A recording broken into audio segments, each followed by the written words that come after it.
I will show you how to compress and reduce the size of your files. We can reduce the size of our files by up to 80% by compressing them. It's secure and totally free. Application's name is 7-Zip. Go to this website. My computer is 64-bit, so I will download this one. Okay. It's installing. That's it.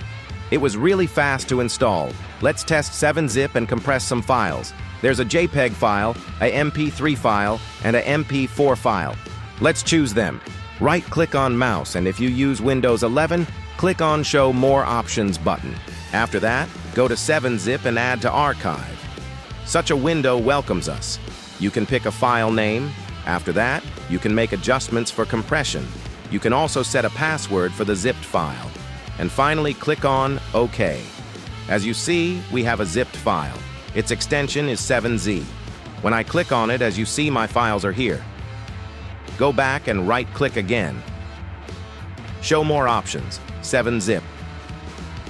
Extract, and here we go. I got back my files in this folder. These are my files. Subscribe to Mr. Tutorial for more tips.